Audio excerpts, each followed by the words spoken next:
Sophie Grunfelder, bonjour. Vous êtes Bonjour. consultante en Oui. qualité de vie et en bien-être à l'école. Absolument. Alors c'est un petit sujet qu'on n'a jamais traité à l'UGOMAG. On va parler d'abord de ça, de comment ça marche, comment vous fonctionnez, et Bien sûr. quels sont les types d'établissements qui vous utilisent. Et après, on fera peut-être un peu le lien avec le numérique. Très bien. Alors aujourd'hui, Vendôme Éducation, que j'ai fondée, se situe et est basée aux Pays-Bas, à La Haye exactement, dans le proche giron des organisations internationales. Et par ses activités, rayonne sur toute la zone Nord-Europe, à savoir la Belgique, le Luxembourg, la Suisse et nécessairement la France. Nos activités sont déployées par nos partenaires, qui sont pour moitié aux Pays-Bas, pour moitié en France, et par moi-même bien évidemment, sur une activité principale qui est l'amélioration de la qualité de vie à l'école, par le développement des qualités de leadership des professionnels et des usagers. Ça veut dire quoi? Que la qualité de vie est liée au manque de leadership des cadres de l'enseignement? Je trouve votre question un peu taquine. Alors on n'a pas l'habitude à Vendôme Éducation d'avancer en creux, c'est-à-dire qu'on essaye de voir les questions et l'avancée des choses par l'angle positif. Donc si vous me permettez de retranscrire votre question, est-ce que l'amélioration des qualités de leadership des personnels et des usagers permet l'amélioration de la qualité de vie? La réponse est oui. Très clairement, les sciences de gestion ont énormément contribué au développement de la notion même de leadership, pour lesquelles je pourrais vous donner nombre de définitions. Et globalement, en termes de leadership transformationnel, qui est nous le leadership qu'on utilise, on a des notions de coopération, des notions de comment susciter l'engagement, des notions aussi de persuasion et d'influence. Donc, qui peuvent être des notions un petit peu, en tout cas, qui suscitent l'interrogation et la curiosité.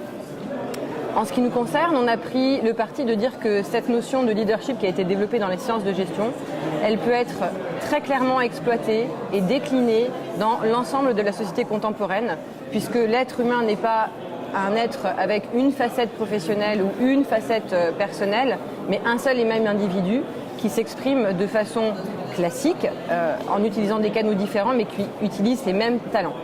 C'est pourquoi, à Vendôme Éducation, on essaye de promouvoir cette idée du leadership qui est d'abord la libération des talents.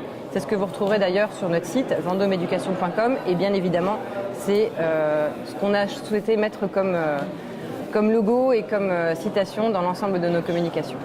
Alors, quand vous arrivez dans un établissement, j'imagine que ça démarre par le début, qui est l'état des lieux.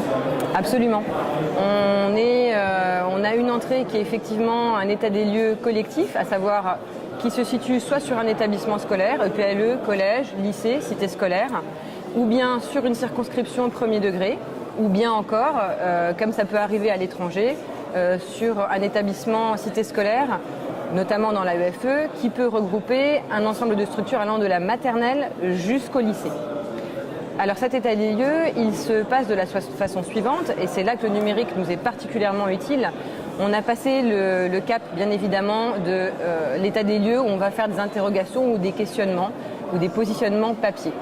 On va bien évidemment mener nos questionnaires en ligne, permettre aux gens de se saisir, quand ils le souhaitent, sur une durée définie, des propositions de communication qu'on leur fait.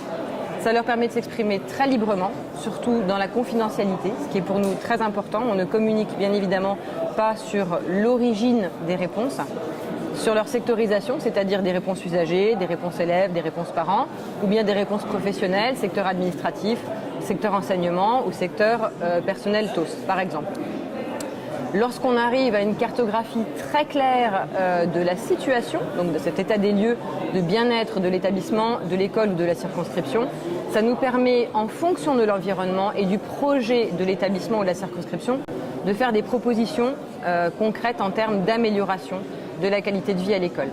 Il ne faut pas oublier qu'aujourd'hui, le ministère de l'Éducation nationale en France a déployé depuis plusieurs années des plans de lutte contre le harcèlement, par exemple, des activités de promotion, notamment dans le cadre des CESC, Comité d'éducation à la santé et citoyenneté, des plans de promotion justement de développement de ces compétences et de ces talents d'individus, de bien-être, de citoyens dans l'établissement scolaire.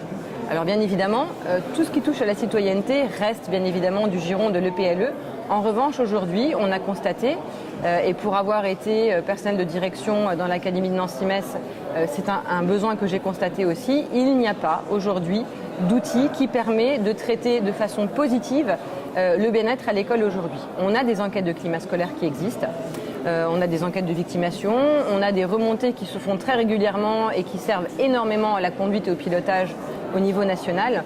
En revanche, les chefs d'établissement ou bien les inspecteurs ont besoin de savoir exactement où ils sont et où ils vont en termes de bien-être. Aujourd'hui, l'ensemble des études en sciences humaines le montrent.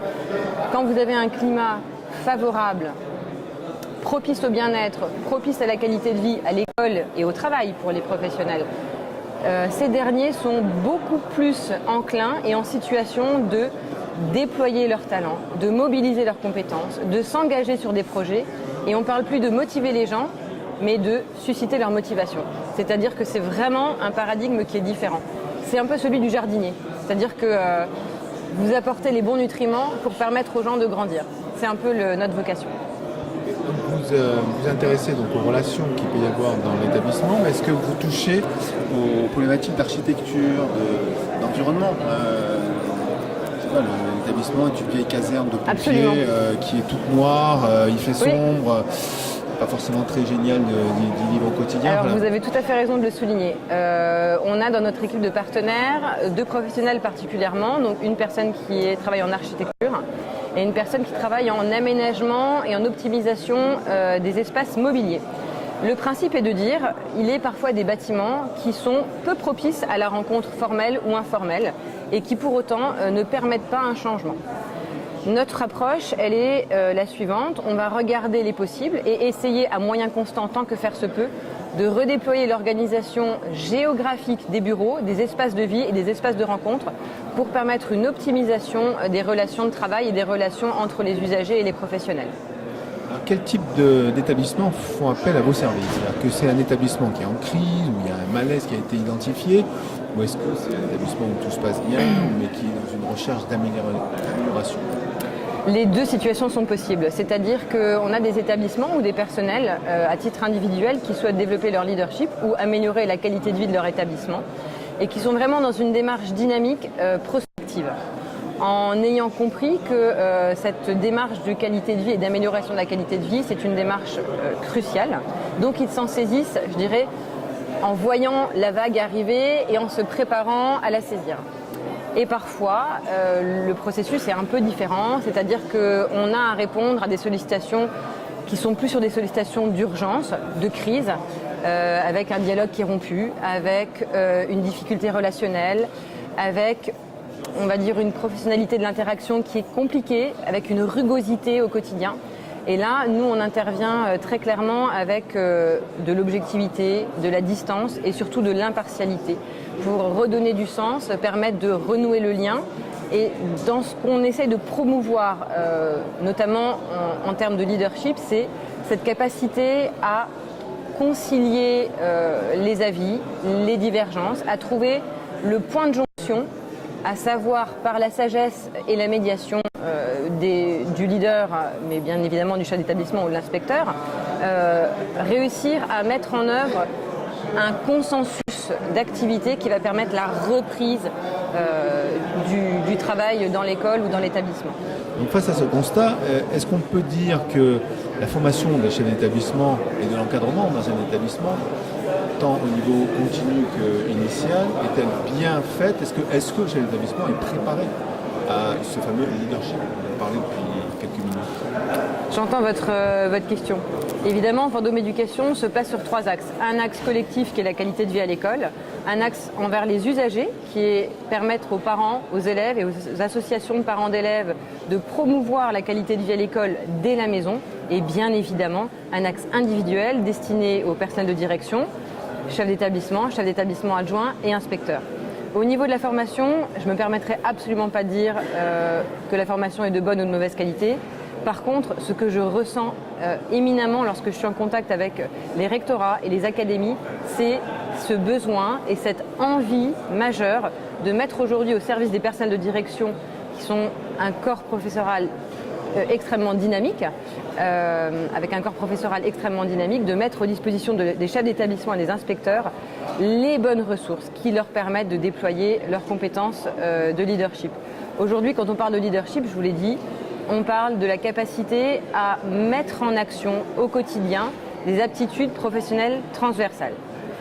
Bien évidemment que ça ne fait pas partie de ce qui s'apprend sur les bancs de l'université en formation initiale et que c'est des choses qui s'acquièrent d'une part par l'expérience, parce qu'on sait que les chefs d'établissement se forment aussi sur le terrain, mais comme toutes les professions, et que la formation qui est donnée aujourd'hui, elle nous montre, en tout cas par son appétence envers justement les formations que Vendôme Éducation propose, le soin particulier qui est porté à répondre positivement à une demande des inspecteurs et des chefs d'établissement, qui est de dire on a entendu votre besoin et votre demande de développer votre leadership individuel et d'équipe dans vos EPLE et vos circonscriptions.